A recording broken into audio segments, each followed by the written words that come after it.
anyone what their favorite holiday movies are, and I'm pretty sure Home Alone will be on everybody's list. The 1990 Christmas comedy about a kid who gets accidentally left behind at home by his family was so entertaining that it became one of the most successful holiday films ever made. And as we all know, when a film becomes successful, it becomes a franchise. Home Alone spawned a series of 6 films, including 2 made-for-TV films. And did you know, the Home Alone franchise is considered the most successful holiday movie franchise. But why hasn't there been a Home Alone film in the last 4 years? Well, there's only one way to find out. But before we go into our in-depth exploration, we have a small request. Hit the subscribe button. It's one small click for you, but for us it means a lot. Thank you. Now let's dive right in.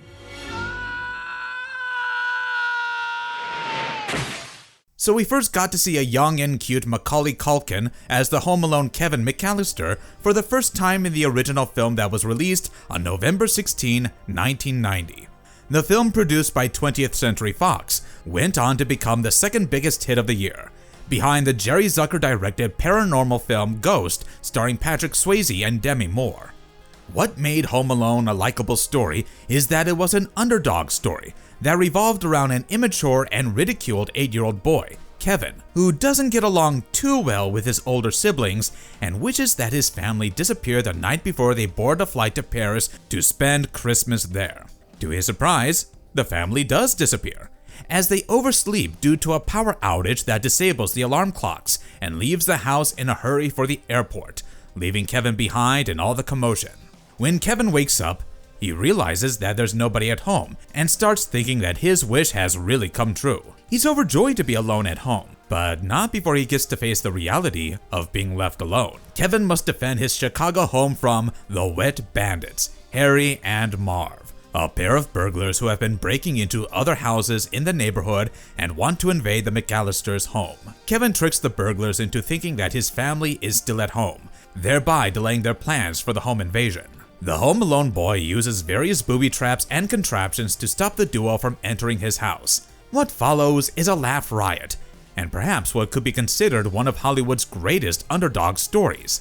The movie, that was directed by Chris Columbus and written and produced by John Hughes, achieved something remarkable at the time, especially when Hollywood was obsessed with action movies, sequels, and established storylines. Home Alone created an entirely original Christmas comedy classic from scratch. No other film before it had explored the character of a young, overlooked, mischievous boy who often gets blamed and picked on by his older siblings, and how he uses his clever tricks to defend his house from the burglars, Harry and Marv, who are played by Joe Pesci and Daniel Stern respectively. The unique plot of the movie, along with Macaulay Culkin's brilliant portrayal of the disobedient and troublesome, yet clever and resourceful Kevin McAllister, created an iconic film character that became synonymous with Christmas entertainment. The film also makes use of a blend of slapstick comedy. Though the beginning of the film seems almost illogical and somewhat cringeworthy, I mean, how would a huge family consisting of 11 members be in such a rush and confusion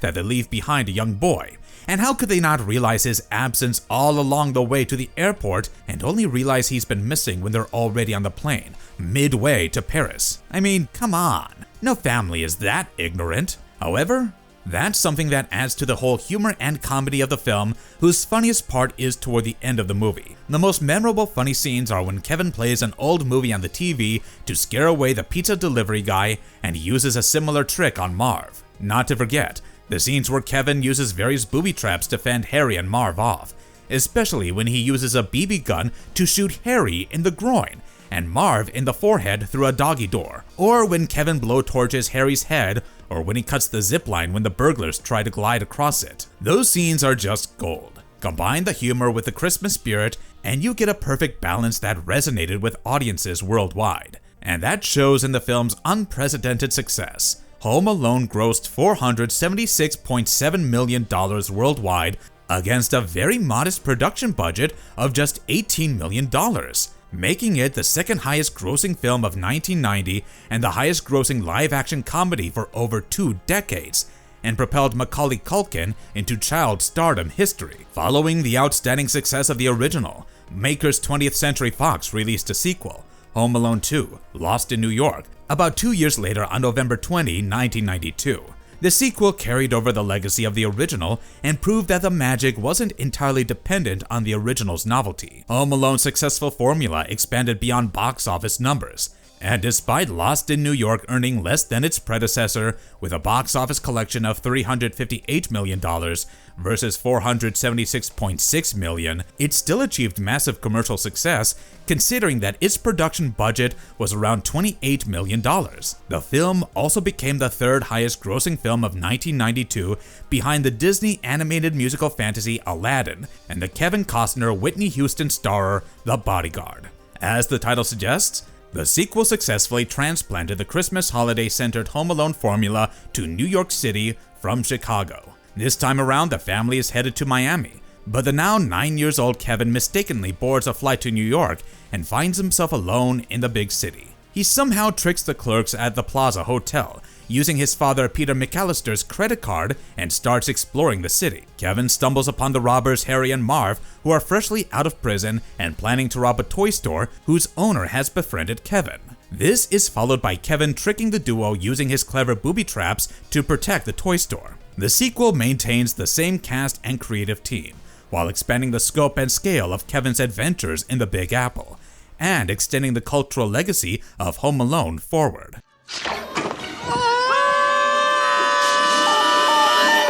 But all good things come to an end.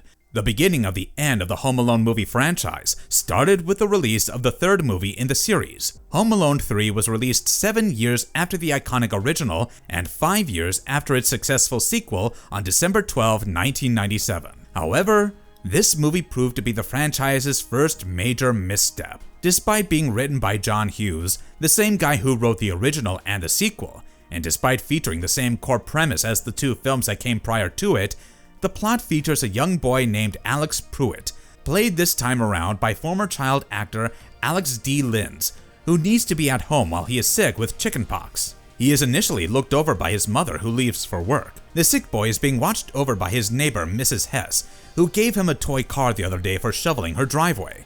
Alex discovers 4 burglars, not 2 like in the previous films, are sneaking around the neighborhood looking for the toy car, which has a secret microchip hidden inside. And just like the original and sequel, he needs to defend his house against them using all sorts of booby traps. Sounds interesting, but the movie just didn't make the cut with the critics, nor with fans of the franchise. The absence of Macaulay Culkin, Joe Pesci, and Daniel Stern, and the whole McAllister family created an immediate disconnect with audiences who had previously formed emotional attachments to these characters. Even today, Home Alone is synonymous with Macaulay Culkin, who took a significant break from acting in the late 1990s. The actor stepped away from all the limelight and Hollywood to pursue other interests. However, he returned to acting with a major role in the 2003 crime drama Party Monster. Meanwhile, Macaulay's absence cost the Home Alone franchise very dearly, as the third film, without the original cast, ended up grossing only $30.8 million domestically in the US and $79.1 million worldwide, against a $32 million production budget, which was almost twice the budget of the original. Though the absence of the original cast may have impacted the movie's image, it was really the absence of creativity and innovation on the part of the writer that contributed to the franchise going downhill. The massive success and popularity of Home Alone, and subsequently Home Alone 2, became a sort of creative prison for writer-filmmaker John Hughes, who could not think out of the formulaic bubble created by himself. Hughes, who had previously written various nuanced comedies like The Breakfast Club and Ferris Bueller's Day Off, found himself trapped in what became known in the industry and outside of it as the Home Alone formula. This formulaic template of storytelling was mechanically applied to virtually all of his subsequent films, including the 1991 romantic comedy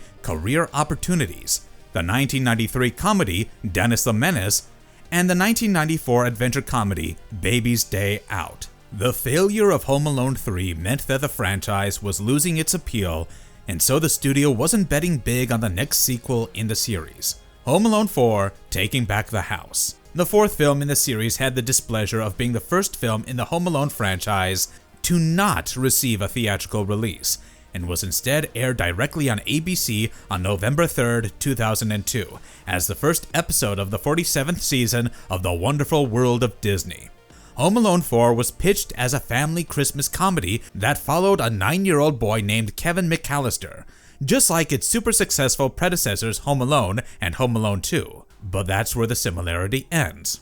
Kevin wants to spend Christmas with his father and his new girlfriend, as his old enemy, one of the two burglars from the original Home Alone, Marv, and his wife Vera, plan to kidnap a prince who is visiting the town. As always, Kevin sets up his booby traps to foil the kidnapping plot, while his father goes through a relationship crisis with his girlfriend and reconciles with Kevin's mom. And though the makers attempted to bring back some of the nostalgia and emotions attached to the original by bringing back several of the main characters from the first two films, including members of the McAllister family, the roles were played by entirely different actors. Kevin was played by little-known child actor Mike Weinberg, Peter was portrayed by Jason Bay, and French Stewart starred as Marv, one half of the Wet Bandit burglars.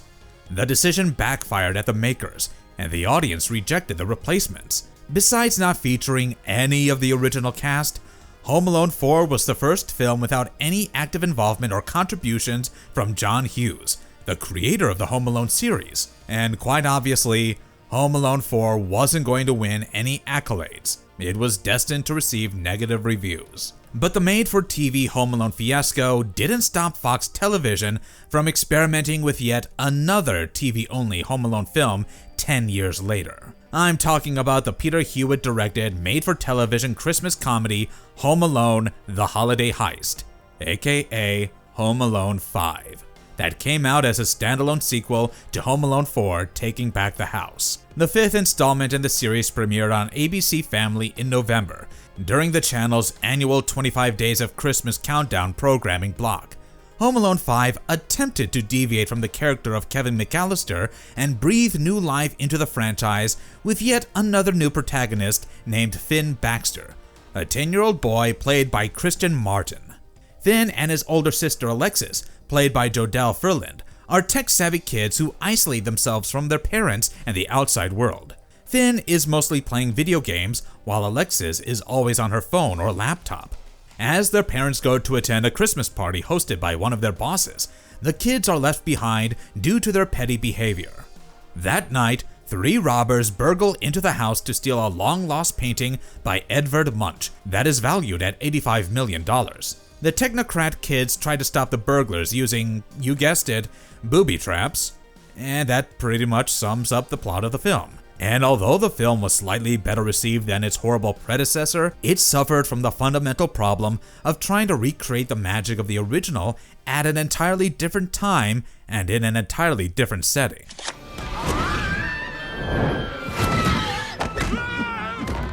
The somewhat successful made-for-television Home Alone: The Holiday Heist was followed 9 years later by Home Sweet Home Alone on November 12, 2021. Directed by Dan Mazur and written by Mikey Day and Streeter Seidel, Home Sweet Home Alone was the 6th and latest and most recent installment in the Home Alone movie franchise. The film was produced as the first 20th Century Studios film under Disney Plus after the Walt Disney Company acquired 21st Century Fox, and because of the acquisition, Disney got the rights for the Home Alone franchise.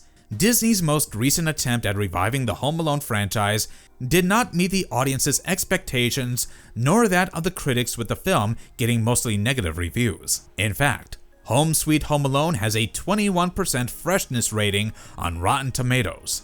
The film stars British child actor Archie Yates as Max Mercer, a 10-year-old boy who is home alone after his mother accidentally leaves him behind and goes to Japan. The film attempts to modernize the concept of Home Alone while maintaining familiar elements, most notably the boy left behind by his family and Devin Rattray, who returns to reprise his role as police officer Buzz McAllister from the first 2 films. However, it faced immediate criticism for its misunderstanding of the original's moral framework.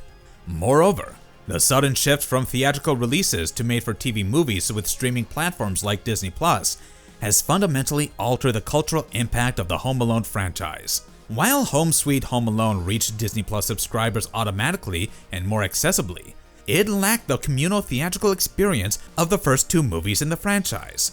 Also, the Disney adaptation lacked the genius marketing campaign that made Home Alone and Home Alone 2 the cult classics that they are. The film's lackluster reception showed how the franchise's problems are more than limited to their distribution methods. It shows a lack of fundamental creativity and novelty that made the first two films so successful and celebrated. The Home Alone movie franchise's commercial decline tells a stark story of diminishing returns, and the domestic box office numbers are proof of just that. While the first film made $285.7 million at the US box office, its sequel dipped a notch below, collecting just around $173.6 million.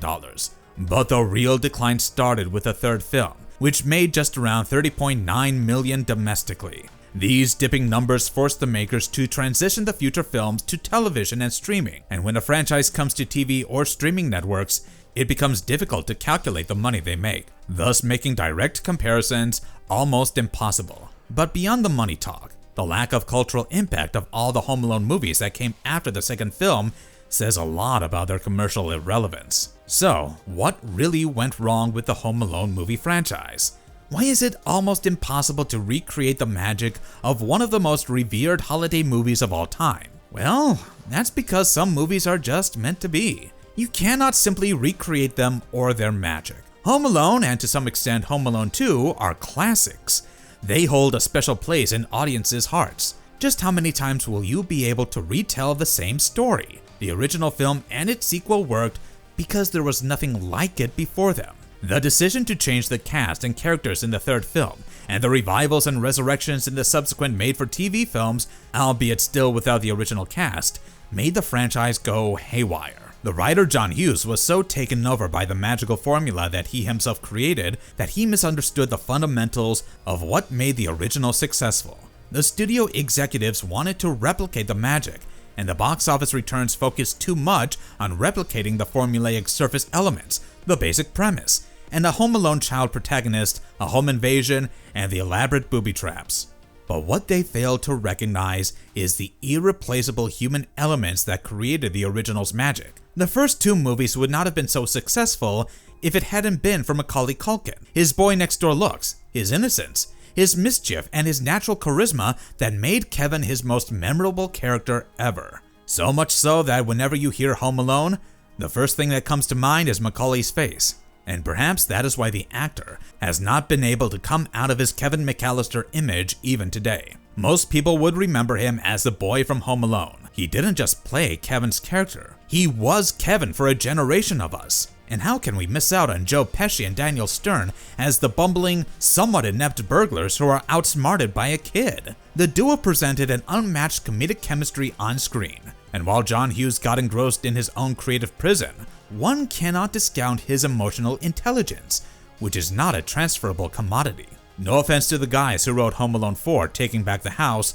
Home Alone 5 and 6, but you cannot outdo the man who laid the framework for the franchise in the first place. Another aspect about the original film that made it so special is its cultural relevance and its perfect timing. Home Alone and Home Alone 2 came at a time when family entertainment could be both sophisticated and broadly appealing at the same time. The original film captured a specific moment in American pop culture that cannot be artificially recreated even decades later. It was a heartwarming tale that showcased relatable 90s America and most essentially, the true meaning of Christmas, making it one of the best nostalgia-packed American Christmas holiday classics of all time. Marvelous verdict. Home Alone is a very special film for a lot of us. I mean, who doesn't love a Christmas time comedy about a neglected boy who's alone at home at the most beautiful time of the year?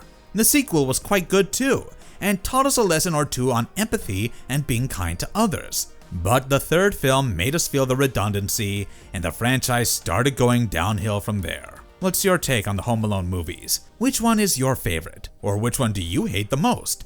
And what do you think of the rumored Home Alone 3, Kevin's Revenge with Macaulay Culkin? Do you think it will ever happen? Leave your thoughts in the comments below. Give us a thumbs up if you like this video and share it with your friends. Until next time, be safe and never leave your kids home alone.